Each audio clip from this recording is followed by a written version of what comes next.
ওয়াসসালাতু ওয়াসসালামু আলা রাসূলিল্লাহ ওয়া আলা আলিহি ওয়া সাহবিহি আজমাইন।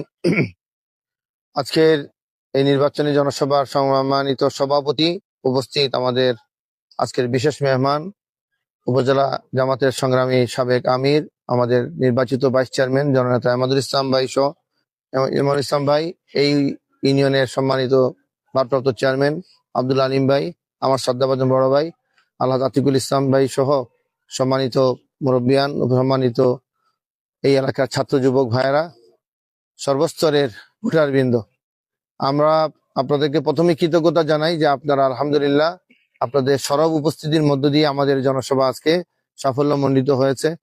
আজকে আপনারা সকলেই অধীর আগ্রহে বসে আছেন আগামী 12ই ফেব্রুয়ারি আপনাদের প্রিয় প্রতীক দাঁড়িপাল্লায় ভোট দিয়ে আগামী সংসদে আল্লাহর দ্বীনের পক্ষে, ইসলামের পক্ষে কথা বলার সুযোগ করে দেওয়ার জন্য ইনশাআল্লাহ। প্রিয় উপস্থিতি, একাদলীয় জোট হয়েছে, আপনারা জানেন এই জোট খালি বাড়তেছে। আমরা আভাস পাচ্ছি যে এটা 12 দলীয় জোটে হয়ে যাবে। এটাই প্রমাণ হয় যে আগামীর বাংলাদেশে কারা ক্ষমতায় আসতে পারে। যেই জুলাই যোদ্ধারা দেশকে নতুন করে স্বাধীন করেছে, আজকে তাদের দলও কার সাথে এসেছে? ভোটার হচ্ছে 4 কোটির বেশি, ইয়াং ভোটার। এই ইয়াং ভোটাররা যাদের দিকে তাদের মতামত দিবে, যাদেরকে তাদের প্রিয় নির্বাচিত করবে, তারাই আগামী দিনের বাংলাদেশে ক্ষমতায় যাবে ইনশাআল্লাহ। এই জন্য একাদলীয় জোট আগামী দিনে বাংলাদেশের শাসন ক্ষমতায় যাওয়ার সম্ভাবনা এখন অনেকটা স্পষ্ট। এই জন্য অনেকেই এই জন্য এখন উল্টাপাল্টা কিছু কথাবার্তা বলেন। আমরা মনে করি জামাত ইসলামী বাংলাদেশ দীর্ঘ 54 বছর এই জমিনে অনেকভাবে জুলুমের শিকার হয়েছে। আমাদের নেতৃবৃন্দকে ফাঁসি দেওয়া হয়েছে অন্যায়ভাবে। এই সকল কিছুকে আমরা উপেক্ষা করে রাজপথে ছিলাম, আন্দোলন সংগ্রামে ছিলাম। আমরা এক মুহূর্তের জন্য দমিয়ে যাই নাই, আমরা দেশ থেকে পালিয়েও যাই নাই। আমরা দেশে ছিলাম, দেশে সব ধরনের সন্ত্রাসের মোকাবেলা করে, জুলুমের মোকাবেলা করে, আপনাদের ভালোবাসা নিয়েই এদেশের রাজনীতিতে টিকেছিলাম বলে আজকে সারা দেশে আওয়াজ উঠেছে। সব দেখেছি বারবার, দাঁড়িপাল্লা এবার সবাইকে দেখা শেষ, এবার জামাত ইসলামীর বাংলাদেশ ইনশাআল্লাহ। সম্মানিত উপস্থিতি, আমরা সংসদে গেলে প্রথম আল্লাহর তাকবীরের ঘোষণা দিব। আল্লাহ ছাড়া এই পৃথিবীর কোন মানুষের কোন অধিকার নেই আল্লাহর আইনের বাইরে কথা বলার। এই জন্য আল্লাহর আইনকে আমরা প্রথমে প্রাধান্য দিব। এর ভিত্তিতে একটি সফল ইসলামী রাষ্ট্র আমরা চালানোর জন্য সংসদেই প্রথম দাবি করব।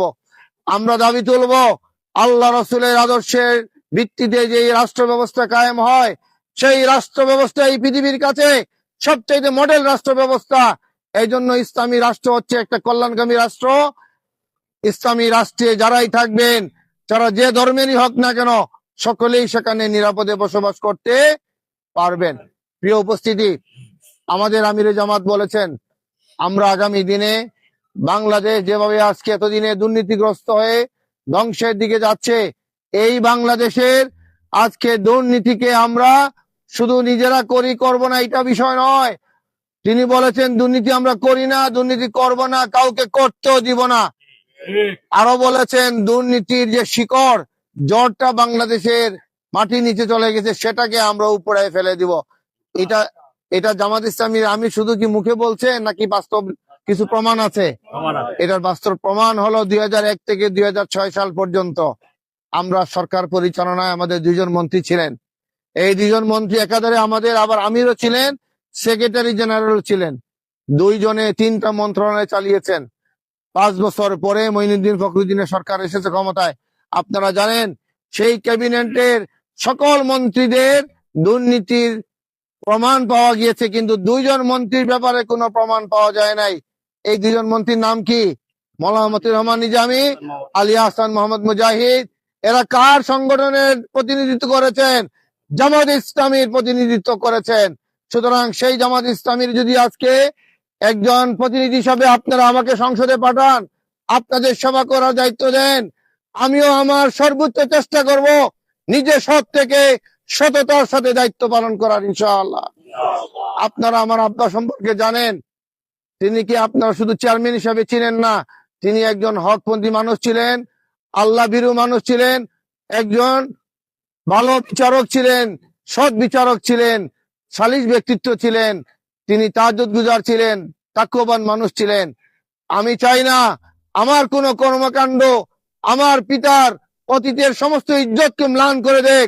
আমি চাই না আমার কোন আজকে একটা অঘটনের কারণে আমার সংগঠন কলুষিত হোক, আমার সংগঠন প্রশ্নবিদ্ধ হোক। আমি আমিনুল ইসলামের এক বিন্দু রক্ত থাকতে আমি এটা কখনো করব না ইনশাআল্লাহ। তারা শুধু আজকে একটা সুযোগ দেন জামাত ইসলামীকে, আমরা নতুন দৃষ্টান্ত স্থাপন করব।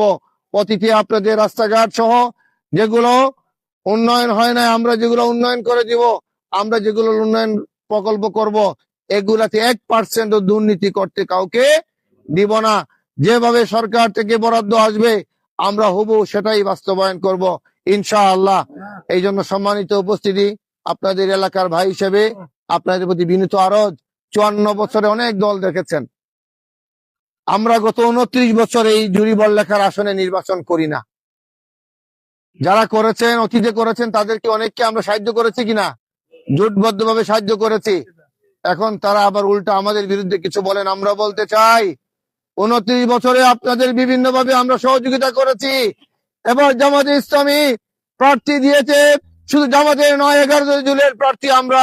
এবার আপনারা আমাদেরকে সহযোগিতা করেন, আমাদেরকে যদি ভোট দিয়ে সংসদে যাওয়ার সুযোগ করে দেন, তাহলে বুঝবো আপনারা নুন খেয়ে গুনগান, নাইলে বুঝতে হবে আপনারা নিমক হারাম, আপনারা সুযোগ নেন, কাউকে সহযোগিতা করেন না।